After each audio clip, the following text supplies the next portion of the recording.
Hi friends, welcome to Manthan's vlog. ನಾನು ಕಲಾ. ಎಲ್ಲರೂ ಹೇಗಿದ್ದಾರೆ ಸ್ನೇಹಿತರೆ? ನಾನು ಕೂಡ ತುಂಬ ಚೆನ್ನಾಗಿದ್ದೀನಿ. ಸೊ ಬನ್ನಿ, ಇವತ್ತಿನ ವಿಡಿಯೋದಲ್ಲಿ ಪೂಜಾ ರೂಮ್ ಕ್ಲೀನಿಂಗ್ ಬಗ್ಗೆ, ದೇವ್ರ ಫೋಟೋಸ್ನ ಯಾವತ್ತು ತೆಗೆದು ಕ್ಲೀನ್ ಮಾಡಬೇಕು, ಯಾವ ರೀತಿ ಕುಂಕುಮ ಇಡ್ಬೋದು, ಯಾವ್ಯಾವ ದಿನ ಕ್ಲೀನ್ ಮಾಡಬಾರ್ದು, ಈ ರೀತಿ ಸಣ್ಣ ಪುಟ್ಟ ಟಿಪ್ಸ್ಗಳು ನಿಮ್ಮ ಜೊತೆ ಶೇರ್ ಮಾಡ್ಕೊತ ಇವತ್ತಿನ ವ್ಲಾಗ್ನ ಶುರು ಮಾಡೋಣ. ಫಸ್ಟಾಗಿ ನಾವು ದೇವ್ರ ಮನೆ ಕ್ಲೀನ್ ಮಾಡ್ಕೊಬೇಕಂತ ಅಂದಾಗ ನಾವು ಸ್ನಾನ ಮಾಡಬೇಕು. ಸ್ನಾನ ಮಾಡ್ದಲ್ಲೇ ದೇವ್ರ ಮನೆಗೆ ಹೋಗಬಾರ್ದು, ದೇವ್ರ ಸಾಮಾನುಗಳು ಸಹ ತೊಳಿಬಾರ್ದು. ಇದು ಎಲ್ಲರಿಗೂ ಗೊತ್ತೇ ಇದೆ ಅಂತ ಅಂದ್ಕೊಂಡಿರ್ಬೋದು, ಬಟ್ ಕೆಲವರು ಇದನ್ನು ಪಾಲಿಸ್ತಾ ಇಲ್ಲ. ಸೊ ಅದಕ್ಕೋಸ್ಕರ ಹೇಳ್ತಾ ಇದ್ದೀನಿ, ಯಾರೆಲ್ಲ ಪಾಲಿಸ್ತಾ ಇಲ್ವೋ ದಯವಿಟ್ಟು ಇದನ್ನು ಕಡ್ಡಾಯವಾಗಿ ಪಾಲಿಸಿ. ಇನ್ನು ದೇವರಿಗೆ ಇಟ್ಟಿರೋ ಅಂಥ ಹೂವು ಅಂದರೆ ಹಿಂದಿನ ದಿವಸ ಏನು ಹೂವು ಇಟ್ಟಿರ್ತೀವೋ ಅದು ಬಾಡಿರುತ್ತಲ್ವ, ಆ ಬಾಡಿರೋ ಅಂಥ ಹೂವು ತೆಗ್ದು ಎಲ್ಲಂದರೆ ಅಲ್ಲಿ ಹಾಕ್ಬಾರ್ದು. ಈ ಡಸ್ಟ್ಬಿನ್ಗೆ ಹಾಕಿರ್ಬೋದು, ಯಾರಾದರೂ ಓಡಾಡೋ ಅಂತಹ ಜಾಗಕ್ಕೆಲ್ಲ ಹಾಕ್ಬಾರ್ದು. ಈ ರೀತಿ ಒಂದು ಹಸಿರು ಗಿಡಕ್ಕೆ ಹಾಕಿ ಒಳ್ಳೆಯದು. ಅದೇ ರೀತಿ ಕಲಸಕ್ಕೆ ಇಟ್ಟಿರೋ ಅಂತಹ ನೀರು ಸಹ ಸಿಂಕಿಗೆ ಹಾಕಬಾರ್ದು. ದಯವಿಟ್ಟು ಆ ರೀತಿ ಮಾಡಬೇಡಿ. ಯಾವುದಾದ್ರೂ ಗಿಡಕ್ಕೆ ಹಾಕಿ, ಇಲ್ಲಾಂದರೆ ತುಳಸಿ ಗಿಡ ಎಲ್ಲರ ಮನೇಲೂ ಇದ್ದೇ ಇರುತ್ತೆ ಅಲ್ವಾ, ತುಳಸಿ ಗಿಡಕ್ಕೆ ಹಾಕಿದ್ರೆ ಒಳ್ಳೆಯದು.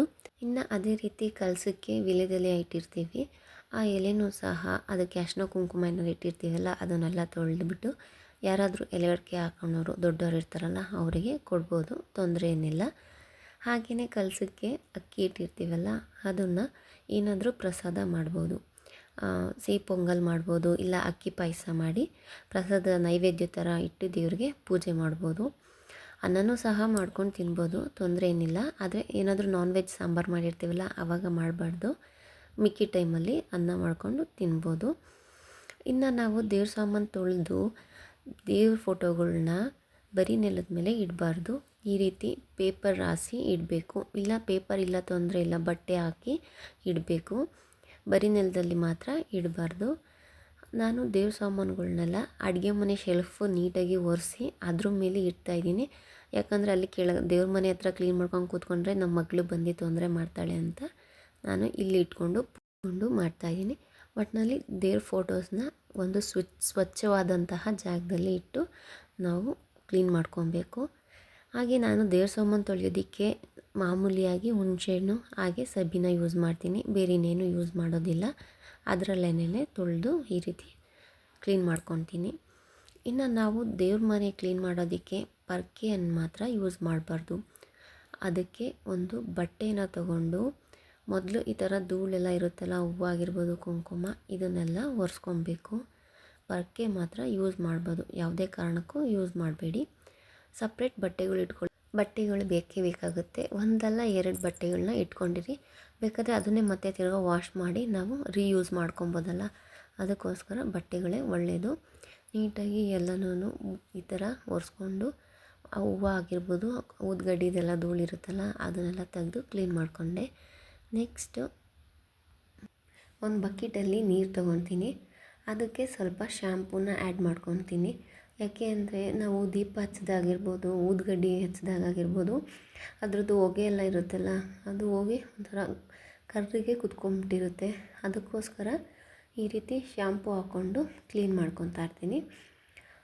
ವಾರ ಮಾಡಬೇಕು ಅಂತ ಏನೂ ಅಭ್ಯಂತರ ಇಲ್ಲ.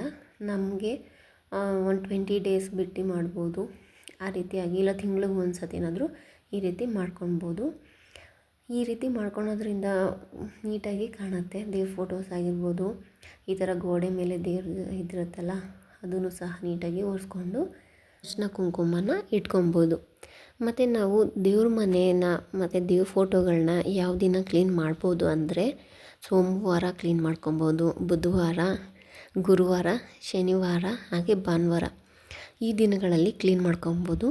ಇನ್ನು ಯಾವ ದಿನ ಕ್ಲೀನ್ ಮಾಡಬಾರ್ದು ಅಂತಂದರೆ, ಯಾವುದೇ ಕಾರಣಕ್ಕೂ ಮಂಗಳವಾರ ಆಗಿರ್ಬೋದು, ಶುಕ್ರವಾರ, ಅಮಾವಾಸ್ಯೆ, ಪೌರ್ಣಮಿ, ಹಾಗೆ ಏಕಾದಶಿ, ದ್ವಾದಶಿ, ಈ ದಿನಗಳಲ್ಲಿ ಮಾತ್ರ ನಾವು ಯಾವುದೇ ಕಾರಣಕ್ಕೂ ದೇವ್ರ ಕಳಸನ ತಗಲಿಸ್ಬಾರ್ದು. ನೆಕ್ಸ್ಟ್ ನಾನು ಹಾಗೆಯೇ ಬಕೆಟ್ಗೆ ಸ್ವಲ್ಪ ಹೊಸ ನೀರನ್ನು ತಗೊಂಡು ಅರಿಶಿನ ಹಾಕ್ಕೊಂಡು ಆ ನೀರಲ್ಲಿ ನೀಟಾಗಿ ಒಂದು ಸತಿ ಲಾಸ್ಟಲ್ಲಿ ಒರೆಸ್ಕೊಂಡ್ಬಿಡ್ತೀನಿ. ಇನ್ನು ದೇವ್ರ ಫೋಟೋಗಳನ್ನ ಒರೆಸೋದಕ್ಕೆ ನಾನು ಸ್ವಲ್ಪ ನೀರು ಹಾಕಿ ಅದಕ್ಕೆ ರೋಸ್ ವಾಟರ್ ಹಾಕ್ಕೊತೀನಿ. ಈ ಪೂಜೆಗೆ ಅಂತಲೇ ಇರುತ್ತೆ, ಅದು ಮುಖಕ್ಕೆ ಹಾಕೊಳ್ಳೋದಲ್ಲ, ಪೂಜೆಗೆ ಅಂತಲೇ ಸಪ್ರೇಟ್ ಇರುತ್ತಲ್ಲ ಆ ರೋಸ್ ವಾಟರ್ನ ಹಾಕ್ಕೊಂಡು ಒಂದು ಸ್ವಲ್ಪ ಅರಿಶಿನ ಹಾಕ್ಕೊಂಡು ಆ ನೀರಲ್ಲಿ ದೇವ್ರ ಫೋಟೋಗಳನ್ನ ಒರೆಸ್ಕೊತೀನಿ. ಇನ್ನು ಕುಂಕುಮ ಇಡೋದಕ್ಕೆ ನಾನು ಗಂಧನ ಉಪಯೋಗಿಸ್ತೀನಿ. ಗಂಧನ ಸ್ವಲ್ಪ ಅದೇ ರೋಸ್ ವಾಟರಲ್ಲಿ ಕಲಿಸ್ಕೊಂಡು ಈ ರೀತಿ ಫಸ್ಟ್ ಗಂಧನ ಇಕ್ಕಿ ಆಮೇಲೆ ಕುಂಕುಮ ಇಡ್ತೀನಿ. ಗಂಧನ ಒಣಗೋದಕ್ಕೆ ಬಿಡಬಾರ್ದು. ಗಂಧ ಇಟ್ಟಿಷ್ಟಕ್ಕೇ ನೆಕ್ಸ್ಟ್ ಕುಂಕುಮ ಇಟ್ಬಿಡಬೇಕು. ಆವಾಗೇ ನೀಟಾಗಿ ಅದು ಕಚ್ಚುತ್ತೆ, ಇಲ್ಲಾಂದರೆ ಉದುರು ಹೋಗೋ ಥರ ಆಗುತ್ತಲ್ವ. ಹಾಗೆ ಈ ರೀತಿಯಾಗಿ ನಾನು ಗಂಧನ ಇಡ್ತೀನಿ. ನಾವು ದೀಪ ಹಚ್ಚಬೇಕಾದ್ರೆ ಕೆಲವೊಂದು ಟಿಪ್ಸ್ನ ಹೇಳ್ತೀನಿ. ಈಗ ನಾವು ದೀಪ ಹಚ್ಚಬೇಕು, ಬತ್ತಿ ಯಾವತ್ತೇ ಆಗಲಿ 2 ಬತ್ತಿನ ಇಟ್ಟು ಹಚ್ಚಬೇಕು.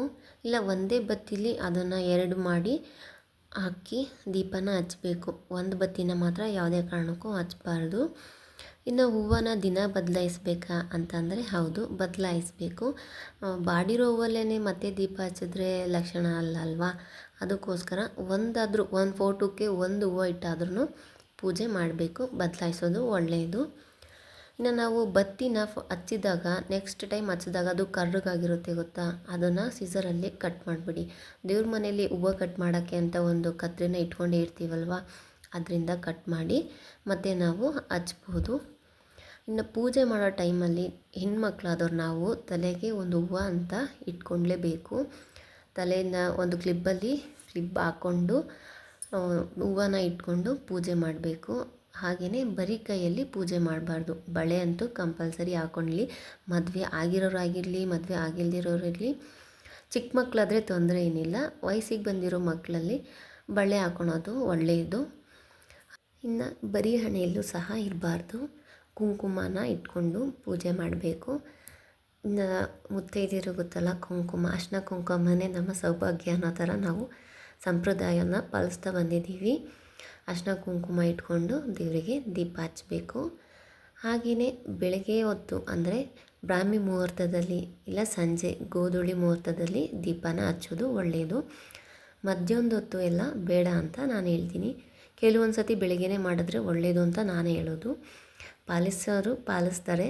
ನಿಮ್ಮ ಅನುಸಾರಕ್ಕೆ ಯಾವ ಟೈಮ್ ಆಗುತ್ತೆ ಅದರಲ್ಲೇ ಮಾಡಿ, ತೊಂದರೆ ಇಲ್ಲ. ಆದರೆ ಮಧ್ಯಾಹ್ನದ ಹೊತ್ತು ಮಾತ್ರ ಹಚ್ಚಬೇಡಿ. ಇನ್ನು ಹೊಸ್ಲಿಗೆಲ್ಲ ಕುಂಕುಮನ ಇಟ್ಟೇ ಇಡ್ತೀವಿ. ವಾರದ ದಿವಸ ಹೊಸ್ಲಿಗೆ ಅರ್ಶಿನ ಕುಂಕುಮ ಹೂವು ಇಟ್ಟು ಕೆಲವರು ರಂಗೋಲಿನೂ ಸಹ ಬಿಡ್ತಾರೆ. ರಂಗೋಲಿನೂ ಬಿಟ್ಟರೆ ಒಳ್ಳೆಯದು. ರಂಗ ನೀನು ಹೊಲಿಯೋ ಅಂತ ರಂಗೋಲಿನ ಹಾಕ್ತಾರೆ ಅಂತ ನಮಗೆ ಹೇಳಿದ್ರು. ಅದೇ ರೀತಿಯಾದಂತಹ ಒಂದು ಮಾತು ಇದೆ ಅಂತ, ರೀತಿಯಾದಂಥ ಒಂದು ವಾಡಿಕೆ ಇದೆ ಅಂತ ನಿಮಗೂ ಗೊತ್ತಿದ್ದರೆ ನನಗೆ ಕಮೆಂಟಲ್ಲಿ ತಿಳಿಸಿ. ಇನ್ನು ದೀಪ ಹಚ್ಚುವಾಗ ನಾವು ವಾರದ ದಿವಸ ನೈಟಿ ಹಾಕ್ಕೊಂಡೆಲ್ಲ ದೀಪ ಹಚ್ಚೋದು ಬೇಡ. ನಾವು ಸಾಂಪ್ರದಾಯಿಕವಾಗಿ ಸೀರೆ ಉಟ್ಕೊಂಡು ಹಚ್ಚಕ್ಕೆ ಆಗಲಿಲ್ಲ ಅಂದರೂ ಈಗಿನ ಕಾಲದಲ್ಲಿ ಡ್ರೆಸ್ ಆದರೂ ಹಾಕ್ಕೊಳ್ತಾರಲ್ವ, ಡ್ರೆಸ್ ಹಾಕ್ಕೊಂಡೇ ದೀಪ ಹಚ್ಚಿದ್ರು ತೊಂದರೆ ಇಲ್ಲ. ಆದರೆ ನೈಟಿ ಹಾಕ್ಕೊಂಡು ದೀಪ ಹಚ್ಚೋದೆಲ್ಲ ಬೇಡ ಅಂತ ಹೇಳ್ತೀನಿ. ಮತ್ತು ಇನ್ನು ನಾನು ದೇವ್ರ ಫೋಟೋಸ್ನೆಲ್ಲ ಅರ್ಶಿನ ಕುಂಕುಮ ಇಟ್ಟಾದಮೇಲೆ ಒಂದು ಕೆಂಪು ಬಟ್ಟೆ ಅದರ ಮೇಲೆ ಫೋಟೋಸ್ನೆಲ್ಲ ಇಡ್ತೀನಿ. ಬರೀ ನೆಲದ ಮೇಲೆ ಇಡೋದ್ರ ಬದಲು ಈ ರೀತಿಯಾಗಿ ಒಂದು ಬಟ್ಟೆ ಹಾಸಿ ಇಟ್ಟರೆ ಒಳ್ಳೆಯದು. ನಮಗೂ ನೆಕ್ಸ್ಟ್ ಕ್ಲೀನ್ ಮಾಡ್ಕೊಳೋದಕ್ಕೂ ಈಸಿ ಆಗುತ್ತೆ, ಅದೊಂದು ಕಾರಣ ಆಗಿರ್ಬೋದು. ಹಾಗೆಯೇ ಬರೀ ನೆಲದ ಮೇಲೆ ದೇವ್ರ ಫೋಟೋಸ್ನ ಇಡಬಾರ್ದು ಅನ್ನೋದು ಇದೆ. ಇನ್ನು ನಾನು ಕಳಸಕ್ಕೆಲ್ಲ ಹೊಸ ಅಕ್ಕಿನೇ ಯೂಸ್ ಮಾಡ್ತೀನಿ, ಮತ್ತು ಅದೇ ಹಳೆ ಅಕ್ಕಿನ ಹಾಕ್ಬಾರ್ದು.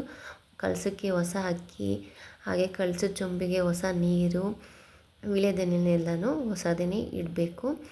ಇದು ಒಂದು ಪದ್ಧತಿ ಇದೆ ಅಲ್ವಾ. ಹಾಗೆ ನಾನು ನೆಕ್ಸ್ಟು ದೇವ್ರ ಮನೆಯಲ್ಲಿ ಪೂಜೆ ಮಾಡೋಕ್ಕೆ ಕೂತ್ಕೊಂಡಾಗ ಒಂದು ಮಣೆ ಹಾಕ್ಕೊಂಡು ಕೂತ್ಕೊಬೇಕು. ಮಣೆ ಇಲ್ಲ ಅಂದರೂ ಪರವಾಗಿಲ್ಲ, ಅಟ್ಲೀಸ್ಟ್ ಒಂದು ಚಾಪೆನಾದರೂ ಹಾಕ್ಕೊಂಡು ಕೂತ್ಕೊಬೇಕು. ಬರೀ ನೆಲದ ಮೇಲೆ ಕೂತ್ಕೊಂಡು ಪೂಜೆ ಮಾಡಬಾರ್ದು ಅಂತಲೂ ಇದೆ. ಇಷ್ಟ ಆಗಿತ್ತು ಸ್ನೇಹಿತರೆ ಇವತ್ತಿನ ವ್ಲಾಗಲ್ಲಿ. ನನಗೆ ಗೊತ್ತಿರೋ ಅಂತಹ ಟಿಪ್ಸ್ನ ನಿಮಗೆ ಹೇಳಿದ್ದೀನಿ. ನನಗೂ ಗೊತ್ತಿಲ್ಲದಿರೋದು ಇದ್ದರೂ ನೀವು ತಿಳಿಸ್ತೀರಾ ಅಂತ ಇದೆ. ಕಮೆಂಟಲ್ಲಿ ತಿಳಿಸಿ, ನಾನು ತಿಳ್ಕೊತೀನಿ.